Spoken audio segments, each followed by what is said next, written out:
Hello, everybody. We're Ian and Steve doing the Aesthetica Short Film Festival, and all of the videos that we've done so far. So there's 4 yesterday. This is our 3rd one today, and this was Games Lab. So this was, I think we'll call it a workshop. Really, they don't call it a workshop, but Yeah, you get to play games. Really. The previous video we've just done was virtual reality, which was entertaining. And it's worth noting that this is at the.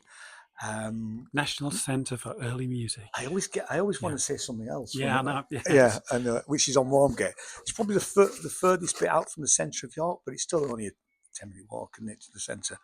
And it's in a converted church into a venue. It's a good venue actually. I've been there loads of times. And half of it is the VR part, and half of it is the games. You are advised to book, and I did manage to book for us, but it wasn't completely sold out. I think the idea is that if you book and it's really busy, you're going to get a seat.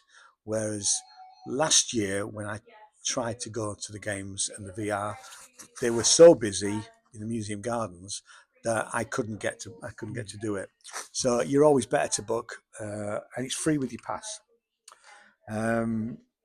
So we went. We both saw one thing that was the same, but saw 2 things that were different. The other thing was different.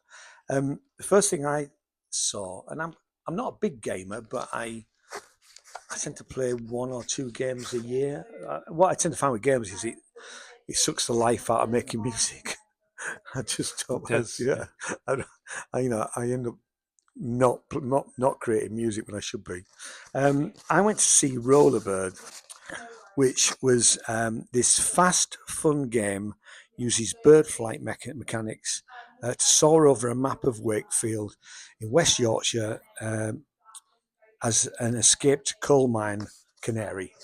Now, I've done an album about coal mining in Yorkshire because my uncle, who died in the Second World War, is a Bevan boy. So I did a whole, and I went and recorded at the Wakefield Mining Museum. Had a good day there. They were absolutely brilliant. Worth a visit if you're near Wakefield. So it was very easy to use. You use the keyboard and the mouse, and you flew. You had to keep pressing the spacebar to flap his wings, and then you basically. I think it's actually designed for the Wakefield Museum because all you were doing was finding where the coal pits used to be around West Yorkshire, and it would then you fly over it. It would like a starburst, and it would name it. Yeah. And then at the end, it told you. I found 10. So very simple mechanics. You could do it again if you wanted to. There's a slight game element. Like I crashed at one point. My bird fell out of the sky. But it was quite simple. I don't think it's meant as a game. I think it's meant as something interactive you can do at the mining museum. So that was the feeling I got. No zombies or explosions. No, I was very disappointed. There's no zombies. But it was interesting enough. Yeah. So what was your first one? The first one I went for was Coded Black. And I didn't read any blurb about it, but you can read the blurb. Yeah, I will. Yeah. So in Coded Black, explore 2 distinct atmospheric scenes, one in a plantation, the other in a modern 20th century city. Each is full of authentic history, documents, and audio-visual storytelling. Yeah, it was straight away you became aware that it was an exploration of Black history, and it looked quite good. You're just in this kind of dark void to start with, and you use the gaming console to move forward, and there was like orbs of light, and once you got to that, it explained that these orbs of light were going to be part of the sort of pathway through the story, and if you encountered those, they were kind of positive things, kind of leaps forward in not just Black culture, but the way society treats Black people and things like that. Moved on, and then there was this kind of floating iridescent skull, and if you encountered that on the trail through the story, that is, stories of oppression and the sort of terrible atrocities that occurred to black people over the centuries. I didn't progress much further to it because it was quite slow going, and I got the impression this was going to take quite a long time to negotiate and to get through. But it looked like it was basically a very good educational tool. But I didn't get any further on with it, to be honest, on that one.